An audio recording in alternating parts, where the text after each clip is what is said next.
You wake to urgent broadcasts cutting through regular programming. Military alerts roll in from multiple borders, and global markets freeze as alliances shift into motion. By evening, words like mobilization and deterrence dominate every screen. A Russian official is talking about the possibility of World War III.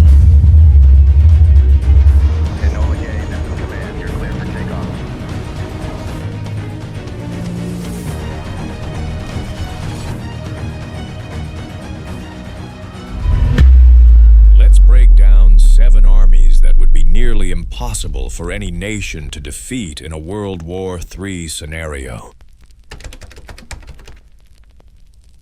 At number 7 is the Korean People's Army, the force that guards one of the tensest borders on Earth. It is not the most modern military on this list, but it is built to make any invasion slow, costly, and exhausting for whoever tries. North Korea's landscape is steep and hard to reach. Artillery sits in hardened positions along ridgelines. Many units can move through tunnels and underground facilities that are difficult to target from the air. Storage sites, command posts, and shelters are dug into hills, away from easy observation. The doctrine is simple: wear invaders down over time. Incoming forces would have to cross mined areas, narrow roads, and kill zones that defenders know well. Supply lines would crawl forward instead of racing, and every mistake would cost vehicles and lives. The political system keeps tight control over soldiers and civilians. Information is one way. Orders are not debated, and fear of punishment is real. That does not make the army better in every sense, but it does mean units are likely to keep fighting even when conditions are harsh. For people on the ground near the peninsula, this type of war would not look like a clean front line. It would feel like sudden artillery fire, short warning times, and emergency messages to leave some areas quickly. If you ever live near a region that could face heavy weapons, your best focus is distance, shelter, and timing. You do not need heroic plans. You need to know where solid cover is, which routes lead away from likely targets, and when to move before crowds form. Next on our list sits the Pakistan Army, a regional power that links any major war in South Asia to the risk of nuclear escalation. It is a force that mixes conventional units, paramilitary formations, and a strategic deterrent that shapes how others think about invading. Pakistan stretches from high mountains in the northwest to flat river plains and dense cities further south and east. Defenders can use high ground, river crossings, and urban sprawl to slow any opponent. Artillery and armor can work from prepared positions, while infantry controls choke points and key bridges. The standing army is large, and there are layered forces behind it. Corps-level formations, frontier units, and internal security elements give the state several tools to respond if borders are threatened. Any deep conventional push toward core regions would unfold under the shadow of nuclear weapons. Planners on all sides understand that if one actor appears to face total defeat, pressure to use nuclear options rises. They would face layered defenses, long supply lines, and the constant need to guess how close the conflict is to a nuclear threshold. City fighting and rural resistance would make it hard to declare that the country is fully under control. If you live anywhere near tense borders, the details of army structure matter less than the civilian picture. You would see cross-border shelling, more checkpoints, rising fuel prices, and possible closures of major roads. Your best response is simple and quiet preparation. A bit of extra food, fuel when it is still available, copies of documents, and a clear idea of where you would go if travel suddenly becomes limited. Number 5 is Iran's ground forces, built around the idea that stronger powers can be frustrated, slowed, and worn down instead of simply defeated in a single battle. Iran has spent decades planning how to make any invader pay for each kilometer of progress. The country is shaped by mountains, plateaus, and deserts. Narrow passes lead into central regions. Major cities sit behind belts of rough ground that favor defenders. In many places, vehicles are forced into predictable routes where ambushes and artillery can hurt them. Iran's regular army, the Revolutionary Guard, and locally raised Basij units give it several layers of manpower. Local forces know their towns, side streets, and open ground. They can fight in small groups, disappear into familiar areas, and come back when pressure eases. Experience from the long Iran-Iraq War left deep marks on doctrine. Leaders remember what it means to face superior technology while relying on numbers, terrain, and endurance. Since then, Iran has also gained practice running and supporting proxy groups in other countries, which gives it a different view of long conflicts. If a ground invasion ever reached Iranian soil, official forces would not be the only problem for attackers. Insurgent-style tactics, city fighting, and hit-and-run attacks in rough country would make it very hard to claim that resistance had ended. For civilians in surrounding regions, the impact would show up in other ways. Airstrikes on ports, refineries, and bridges would disturb oil flows and trade. Sanctions would deepen. Medicine and key imports could become scarce. If you live in a country that relies on imported fuel or food, you do not have to be anywhere near Iran to feel the shock of such a war. You protect yourself by watching supply trends, keeping modest reserves, and planning how to manage if deliveries slow for weeks at a time.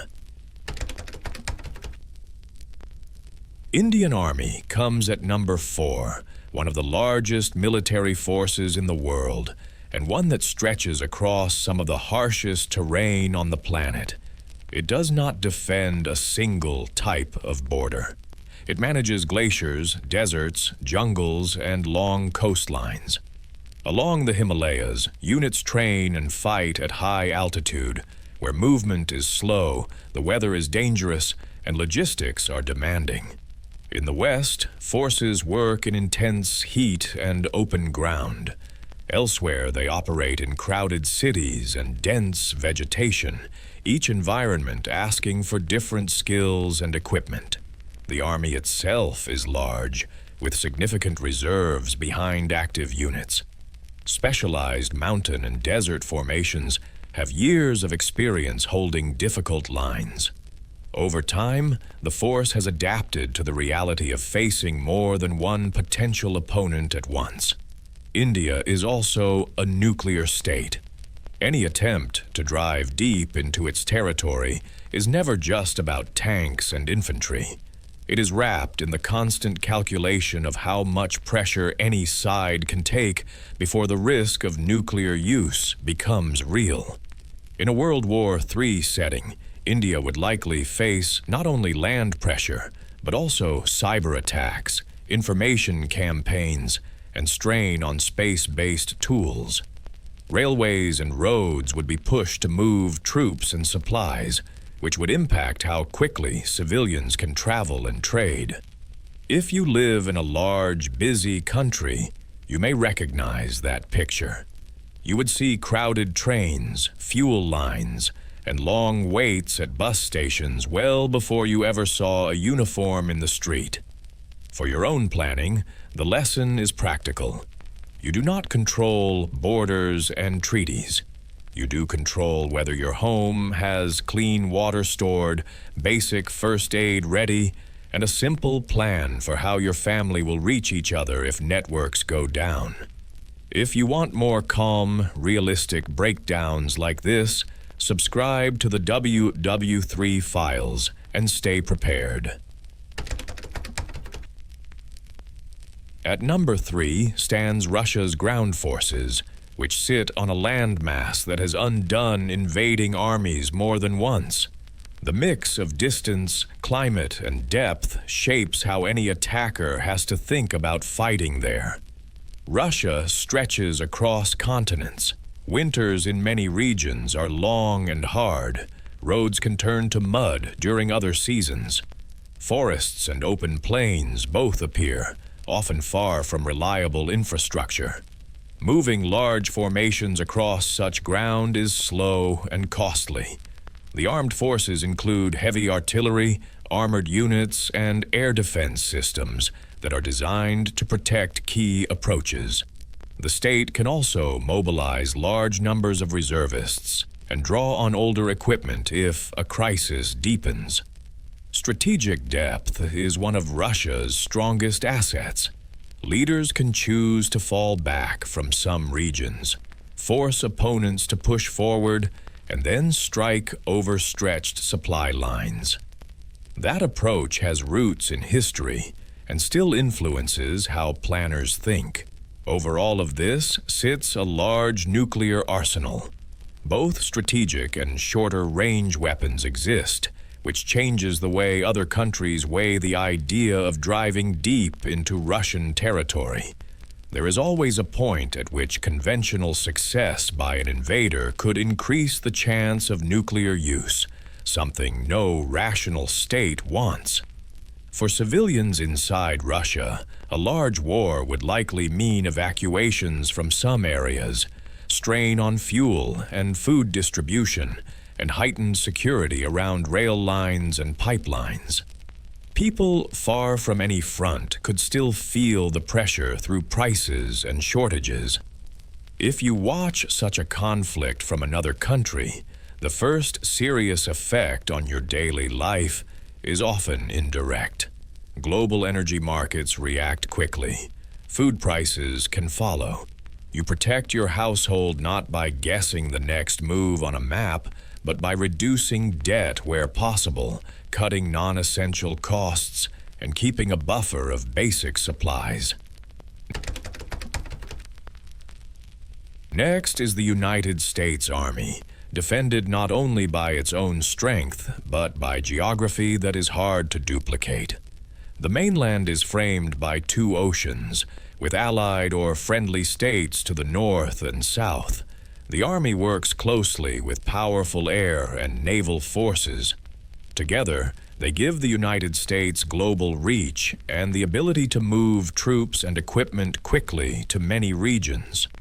Logistics and technology remain core strengths, with systems built to support operations far from home. On its own soil, the picture looks different. Any potential adversary would struggle to move large ground forces across oceans, land them under fire, and keep them supplied over long distances. Ports, airfields, and staging areas would be clear targets for defenders. The United States also holds a secure nuclear triad.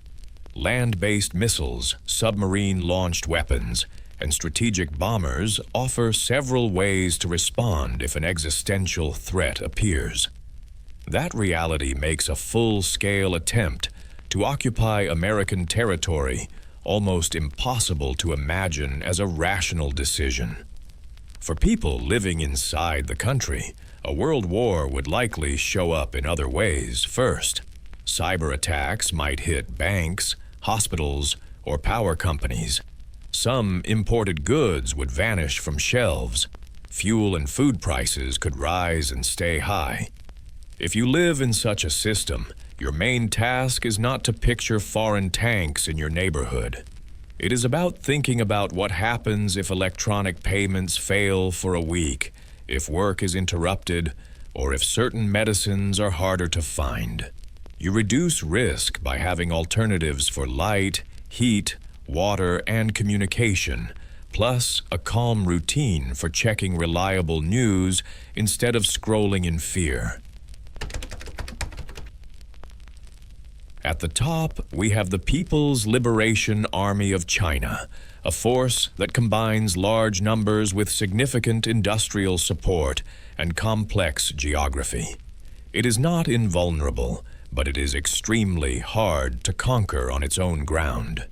China contains mountain ranges, major rivers, high plateaus, and vast plains.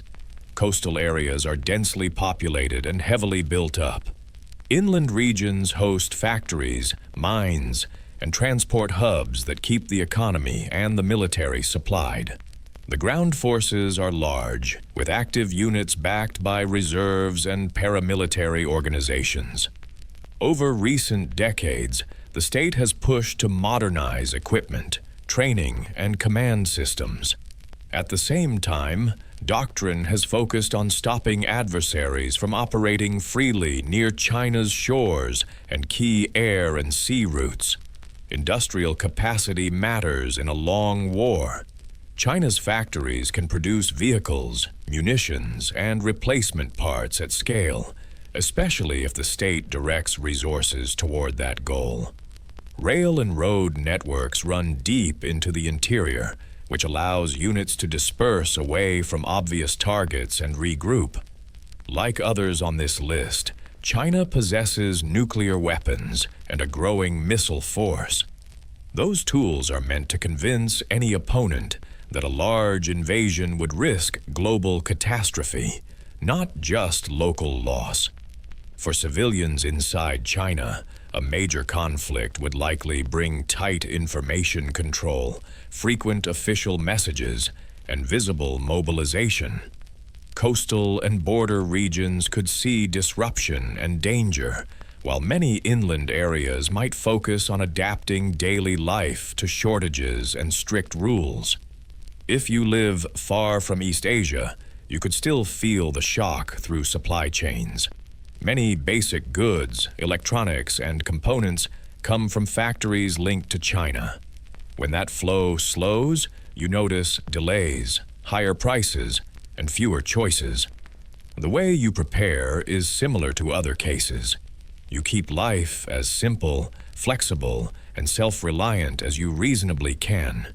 This is not a forecast or a wish, only a model to help you stay calm, think clearly, and prepare with simple steps when crises shake life.